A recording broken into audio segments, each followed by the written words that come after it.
Welcome to the Human Nature Channel.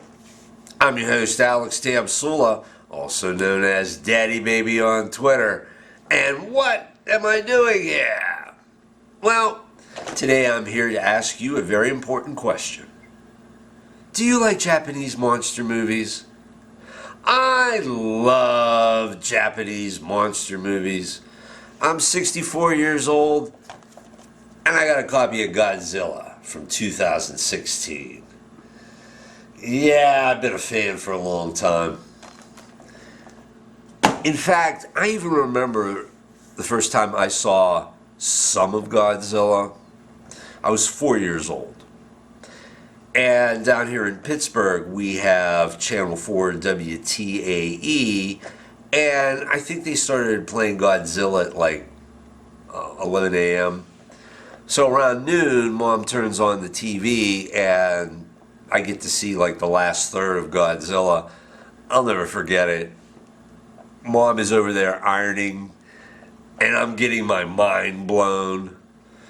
So I've been a fan ever since. I'm a fan of the version called Greaser, which is the complete Japanese version. And believe me, there's an extra 10 minutes that makes it a different movie. But I even like the American version with Raymond Burr in it. And every time he says, "This is Steve Martin," I start laughing. I love Rodan. I love Varan. I love, Mothra. And this is the Toho collection. That's the company that made these giant Japanese monster movies. Not necessarily in the giant monster category, but from the same film company. Attack of the Mushroom People. Oh, you've got to see it to believe it. It cracks me up. I do enjoy this film. My copy here is all in Japanese, no English subtitles. I mean, even the printing on the back of the box is in Japanese. And just for good measure, I have the dubbed version. All this is by way of introduction to this video that I made back in 2018, and it was on my other YouTube channel, Movie That's So Groovy with Alex, where I did a review of my absolute, completely, total favorite Japanese monster movie of all time, Frankenstein Conquers the World. It's bonkers. And hopefully you'll get an idea of that from the review. Now, over on Movie That's So Groovy with Alex, this particular video got 362 views over a 3-year period, and considering I only have 24 subscribers on that channel, I guess that's pretty good. Also, this video, next to Rocket Ship XM, that review, I'm proud of both of these videos because of the editing. I had a lot of fun doing it. I went hog wild. I found out what I could get away with. So that's another reason I wanted to, put this video back up, here on the Human Nature Channel and elsewhere. And one final thing, okay? I actually tried to start a conspiracy theory with this movie. I couldn't help myself. I have a circumstantial case, and I present it in the review. Now, here it is in a nutshell. The monster in Frankenstein's Conquers the World was purposefully made up to look like Keith Richards from the Rolling Stones. I know this movie was made in 1965, and in some respects, just on the face of it, it sounds pretty far-fetched. However, the coincidences do start piling up pretty fast, and traditionally, the Japanese government has been very, very anti-drug.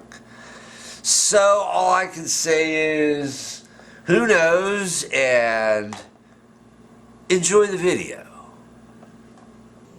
Greetings, friends. Welcome to an edition of Movie That's So Groovy. Movies that put a smile on my face. Gems you may have missed. I'm your host, Alex, and today's feature up for review is... Frankenstein. Frankenstein. Frankenstein. Frankenstein. Frankenstein. Frankenstein. Frankenstein Conquers the World, starring Nick Adams, Tadao Takashima, Kumi Mizuno, Yoshio Tsuchiya, and Koji Furuhata as Frankenstein. Directed by Ishiro Honda, 1965.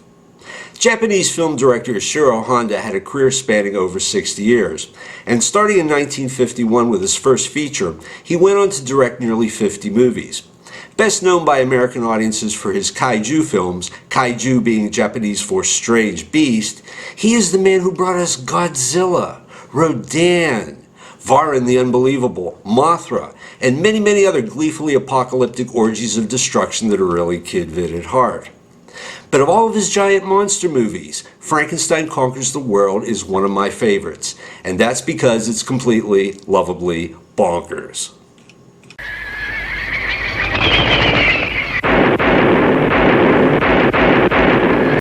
In Nazi Germany during the waning days of World War II, a mad scientist packs up the heart of Frankenstein's monster into a steamer trunk for the German military, which has been charged with taking it on a top-secret mission that could win the war for the Axis.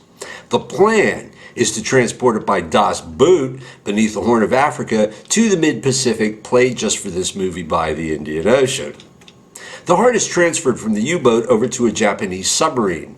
Suddenly, Allied aircraft show up and drop a bunch of bombs on them. Sayonara, auf Wiedersehen. Then the Japanese sub happily steams off with its cargo to Hiroshima, one of the greatest you-gotta-be-kidding-me moments in movie history. The heart is delivered to Hiroshima in a surgeon for study. The surgeon, played by the great Japanese character actor Takashi Shimura, the only actor who ever lived who could say, "I starred in Seven Samurai and Godzilla." But wouldn't you know, the very day the heart of Frankenstein's monster is delivered to Hiroshima, the Enola Gay flies over and drops the A-bomb?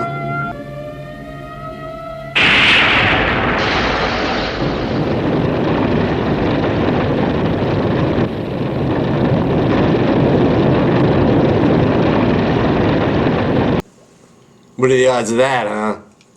15 years later, in Hiroshima, it is discovered that a feral boy is living in the hills behind the city and eating stray pets. He murdered our dog, and he took it away with him. I believe he's going to eat it. Soon, Dr. Bowen, Dr. Kawaji, and Dr. Tomagi from the Hiroshima International Institute of Radiotherapeutics are on the case.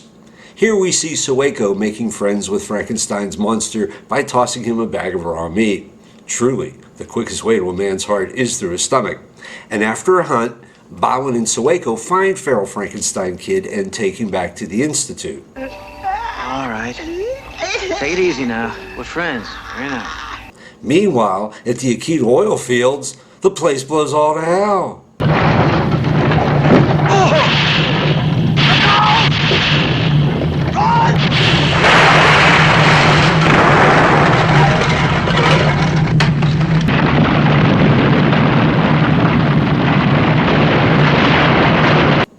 And then the Monster Baragon puts in an appearance.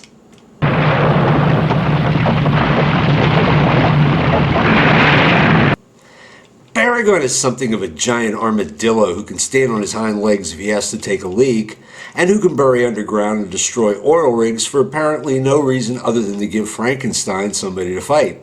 Meanwhile, we learn that Frankenstein's heart was subjected to radiation from the atomic blast, and the boy grew from the heart.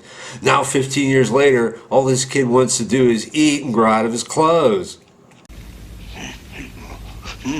The chain hurts you.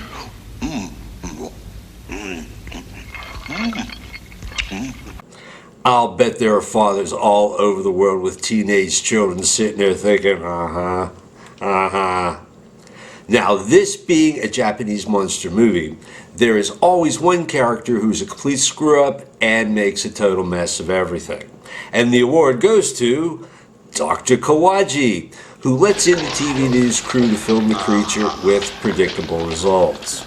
That's right, quick!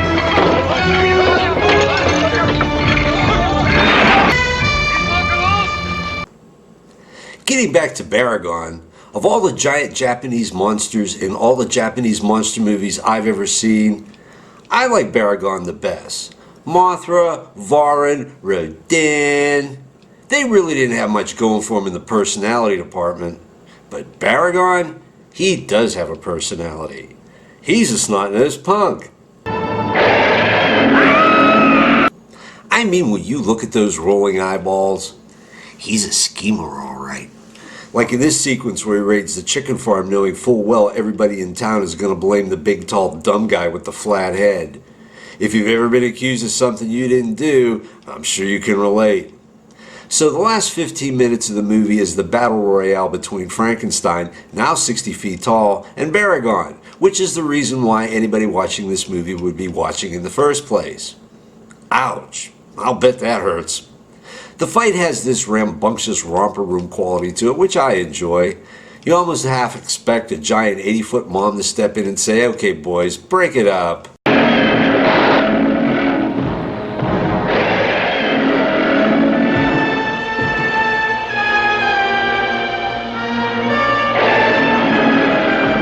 Ishiro Honda was a master of spectacle. Maybe not of plots that made any sense, or of dialogue that wouldn't embarrass a second-rate comic book writer. But if you're hot on seeing things like a gigantic Frankenstein monster terrorizing a bunch of kids on some rock and roll cruise, Honda's your man. With Ishiro at the helm, we get to see the only Frankenstein monster to ever get hit by a cab. Obligatory Japanese monster movie shots of citizens running for their lives, in this case fearing Frankenstein is going to catch them and eat them. And Mount Fuji in flames while Frankenstein puts Baragon into an airplane spin. The first time I saw Frankenstein Conquers the World in color and widescreen was on a big screen TV back in 1998. Even though I'd seen it once before as a kid on a small black and white set, I finally got a chance to view it as it was meant to be viewed. And there's this scene where feral Frankenstein kid is at the Institute and they have him in front of the television tuned to some rock and roll show. And the kid's getting into it, right? Now I'm watching this and this thought pops into my head. Are they taking a poke at Keith Richards? Okay, this movie was made in 1965, and in 1965 Keith Richards was still a fresh face on the music scene. He wouldn't be looking rugged like this character for about another 10 years. Maybe because the hair looks similar, I don't know. But I soon decided, I'm just imagining things. Then somebody on the TV screams, and feral Frankenstein kid freaks and gets up, grabs the TV, and tosses it out the window.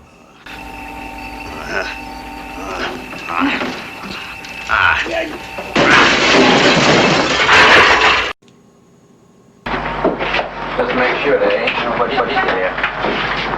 We come a little bit this way so as we make sure we hit the garbage area. That's it, right? Alright. Okay, you can tell us when. Okay. Okay? Yeah. Now.